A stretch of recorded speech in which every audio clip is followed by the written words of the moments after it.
Alright guys, welcome back to the channel. Today we are going to do a quick demonstration of one of my favorite products that I've got in a while. And although I probably won't use this a whole lot because I'm not a huge rifle person, I think that this is going to be a great addition to my tool set to kind of get things done quickly. I'm all about doing things the most efficient and quickest way possible, but yet it's still being right. And this is the WestHunter scope leveler. And many people I don't think know about this, and maybe it's just me. Maybe more people know about these things than I think they do.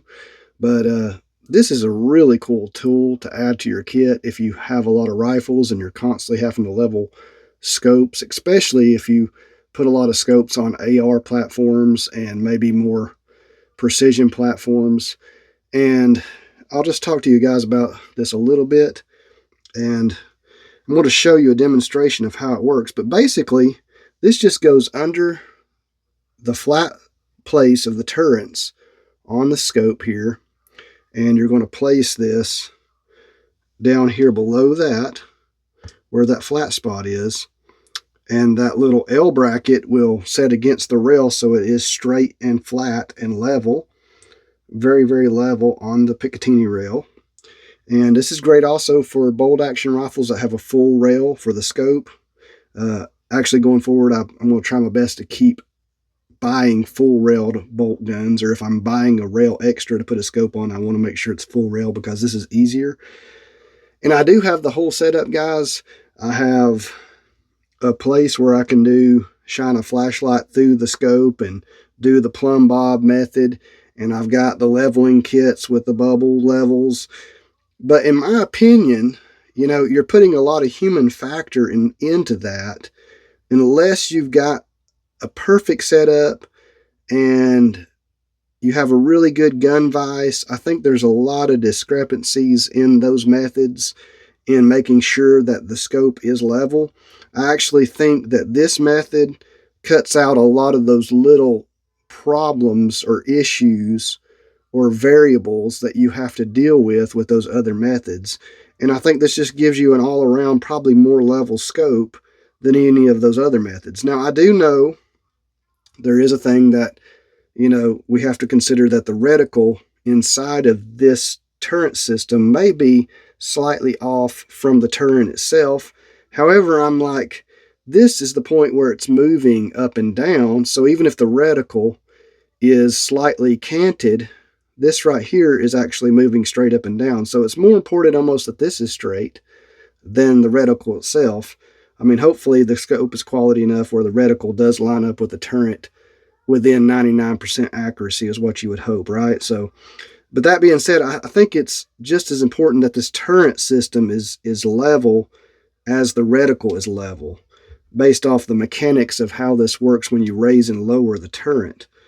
Because if the reticle is not level, the turret should still raise and lower on this plane, I would think. Being someone who understands engineering to a certain degree, I think that should be the way that works. If the screw is straight down from this point, the reticle should move up and down straight from that point, even if the reticle is canted somewhat. So the plumb bob method, I understand it, but I also think that with this system and these WestHunter system, it should work very well doing it this way 99% of the time. And it's way, way faster and way less worries about, running into little situations where you miss a step or you bump the rifle when you're in the middle of leveling it and you think it's level, but it's really not, and you're leveling the scope as that happens. But let me show you kind of how this is done real quick. So as you can see, you take your little piece. This has got a little 90-degree right there, and it's got a little slanted edge here. And you put that on the rail underneath the flat turret of the scope here. And then you slide the curve edge up under the scope here. And there you have your level scope. So if this flat edge of this leveling kit meets the bottom of the turret levelly, or is leveled with the bottom of the scope turret, then you'll see that your scope is level. And so when you have these rings loose, as you push on this and it rides up that slanted gap that's precision cut, this will meet that perfectly level, and you push up and you can kind of adjust your scope as the rings are loose. You adjust it until this goes up as far as it can, because it's raising as you push in, and it'll go to a very level spot. You keep that in, you crank down your rings and tighten them, and then you can pull out this little wedge, and you have a wedge for higher scopes, or I should say lower mounted scopes, and you have a wedge for higher mounted scopes. So you got two different sizes of wedges, which makes it pretty much work on anything with a rail system underneath the turret of the scope. Now, some of your cheaper scopes may not have much of a turret area that's low or that's flat enough on the bottom to do this, but most of your high-end nice scope systems or precision systems will have a base to the turret that is level enough for you to use this system, as long as you have a rail underneath that's flat to the rifle as well. And if the rail's on top of a rifle, it should be flat. There should be no issues with that. So I think this is by far the easiest way to get almost a perfectly level scope in a very short amount of time with a very low cost of money to do so.